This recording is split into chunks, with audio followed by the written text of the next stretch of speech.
hope you're all doing alright. So this is David Baldacci, The Edge. I'm just going to go ahead and start from chapter 1. Passenger train travel was not known to be particularly dangerous, especially in Europe.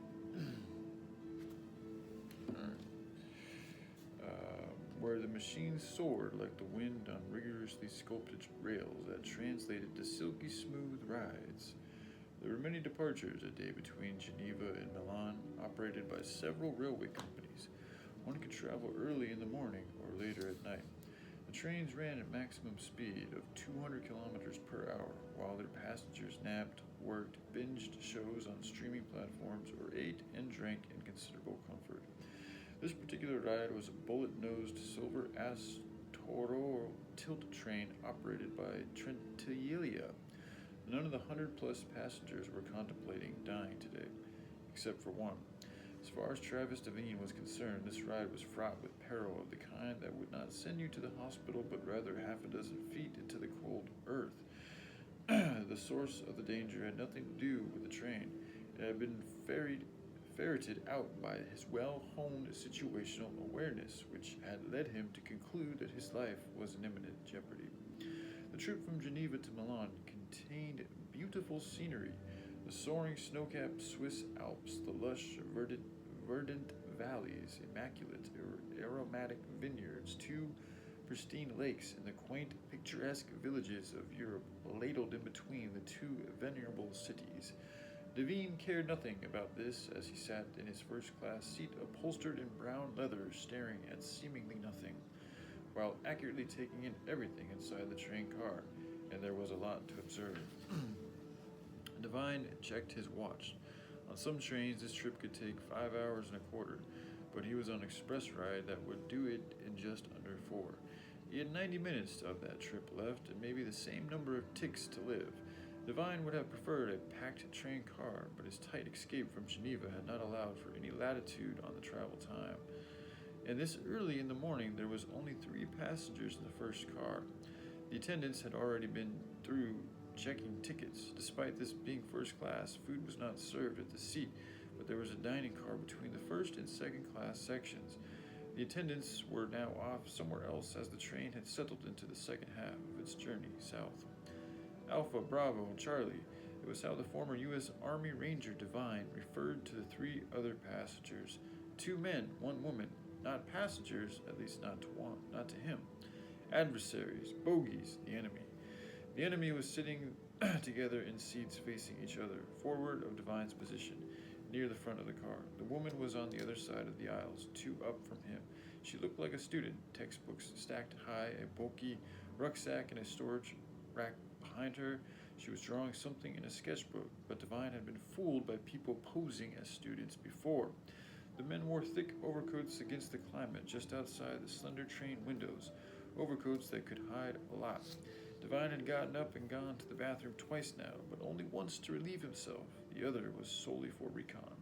He had also gotten some food in the dining car and brought it back to his seat. Each time after returning, Devine had glanced at his gear bag, which was behind him on the luggage rack. And the third time he saw what he had thought he would. On his phone, he brought up his train's journey, saw its exact route, its progression, and most critically, its timing. Of particular note was the Simplon tunnel, which they would enter after passing through the Swiss town of Brig. When they exited the tunnel, they would be in Italy.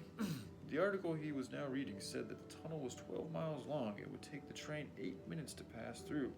The tunnel had opened in 1906 and had given its name to perhaps the most famous train in the world, the Simplon Orient Express. Devine wasn't interested in the history. He was focused on the tunnel.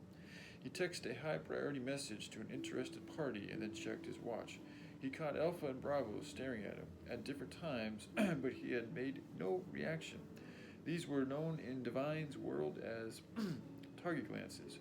Charlie was wearing a Madrid real ball cap. Had never looked at Charlie, who was wearing a Madrid real ball cap, had never looked at him, but she had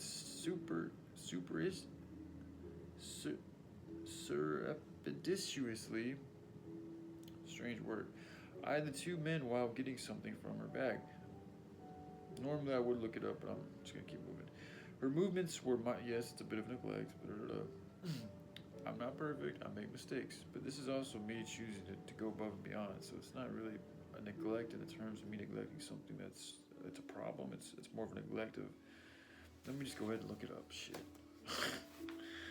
Surreptitiously. I think I get the connotation, but let me just. It's good to learn, man. And even like the ritual of me choosing to stop reading and take a break and look up this word for my own reprogramming it's very good for my own reprogramming. All right, where's that word at? Where'd you go, buddy? There it is.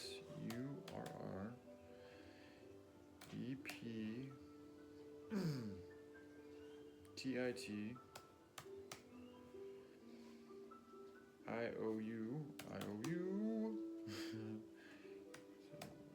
Alright. In a way that attempts to avoid notice or attention, secretively. Okay, I thought it might have something to do with more of suspicion, but anyway. Alright, so that's what it means. Again, it's pronounced surreptitiously. So it's got 4 fucking different little vowel things, I think. Interesting. Alright, let's keep it moving. So again, but she had superstitiously eyed 2 men while getting something from her bag. Her movements were mildly tensed, even robotic, he observed. She was trying overly hard to appear normal, which was causing her anxiety. Stress activated the sympathetic nervous system, the flight, fight, or freeze part of the body that present-day humankind could think its caveman ancestors for. Fear did things to a body physiologically.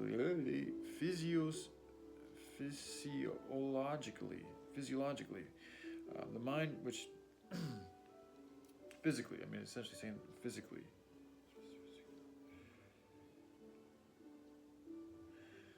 Like, the way it affects our chemicals, the receptors in our brain, and how we feel and how we act, literally, like the way our heart beats, the respiratory, circulatory, all that, I think is we just go and exactly figure out what that word means. I know it has to do with, like, the physical body and shit like that.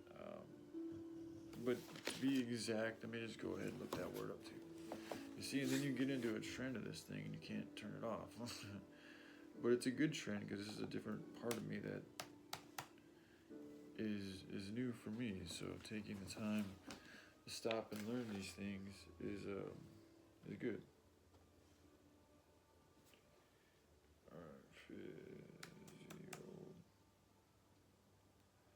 Yes, especially as a writer too.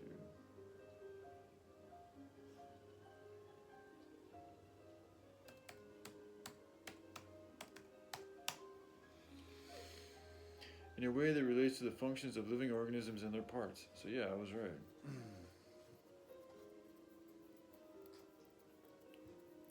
So yeah, anything that affects your body, that's 5 different fucking things. So yeah, when things affect your body, that's having a physiologically effect on your body. So, alright, move on here. Which I already kind of knew that. I just wanted to get the exact. So there it is. The mind could screw with you in ways you could hardly imagine. Very true. In trying to save you, its stressor signals could actually kill you with a heart attack or render you incapable of saving your life. Or, in his case, blow a plan to kill someone right out of the water and give the potential victim a chance to survive. Divine analyzed the situation exactly as he had been trained to do. Even contingency, every weak point. The man had never removed their overcoats, even though the climate inside was quite comfortable.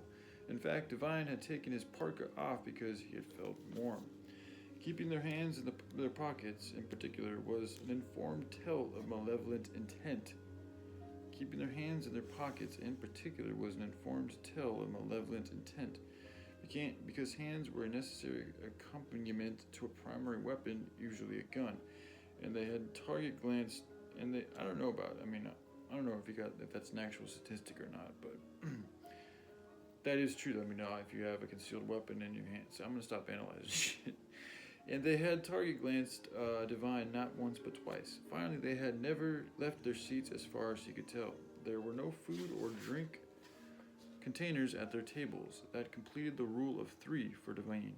A trio of behavior patterns that were out of the ordinary meant you needed to come up with a plan if you wanted to walk away under your own power. Well, I've got at least 4 warning signs here because of what I saw on my gear bag, so I need to get my shit together. Divine checked his watch once more and then eyed his bag. After he'd gone to the dining car, he'd come back to find that the zipper was there, 3 teeth above where he had left it, and in just the right light, he had seen the whorls of a thumbprint on the pull tab, a thumbprint that was assuredly not his. There was nothing in his bag other than the clothes and a toiletry kit. Otherwise, he never would have left it unguarded. He was, he was also kicking himself for not bringing a gun with him on this trip, but that would have been problematic for a number of reasons. At the border station of Domo da Solia, a contingent of a Swiss art guard boarded to do a customs check. Divine was asked if he had anything to declare, how much cash he had on his person, and he had to show his passport. He watched carefully without seeming to as they asked the same of the other 3 passengers.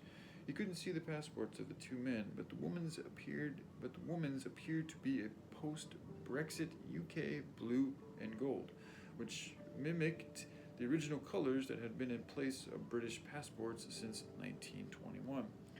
Later, he eyed the window as the train began slowing.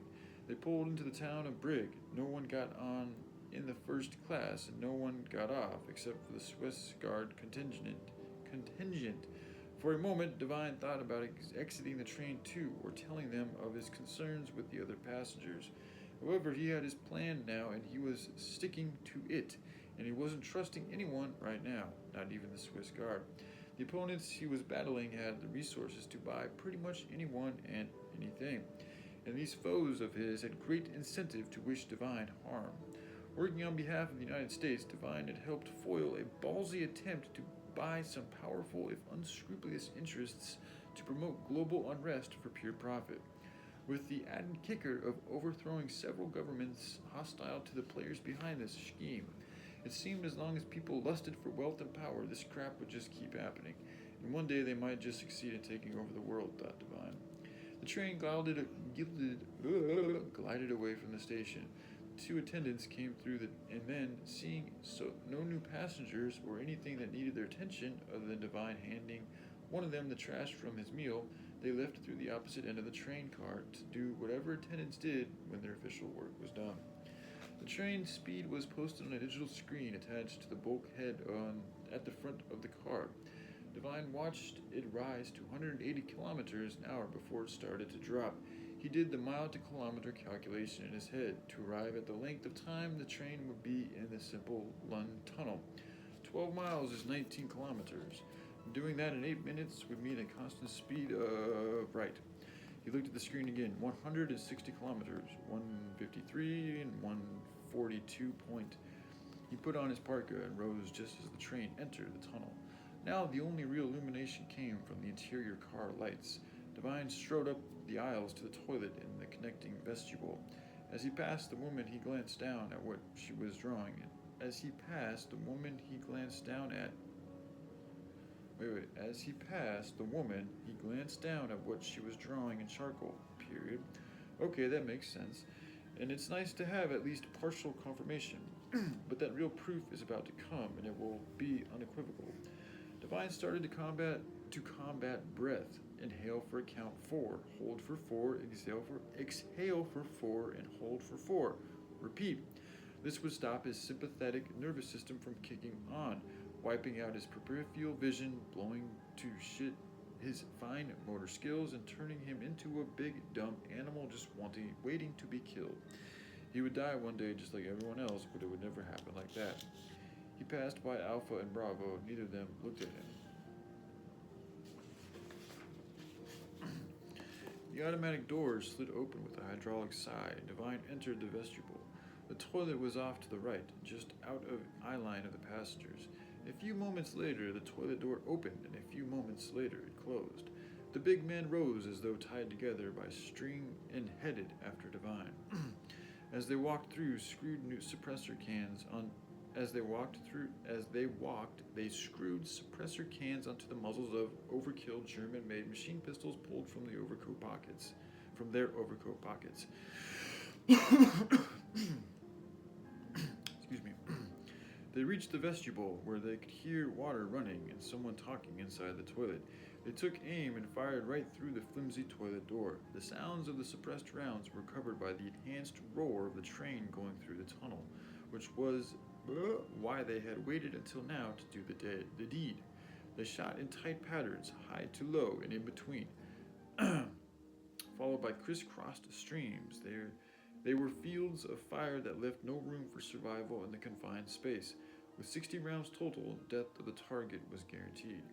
While Bravo covered him, Alpha nudged open the wrecked door just to make sure, since their kill contract required it, along with an iPhone pic of the corpse texted to their employer. That is evident.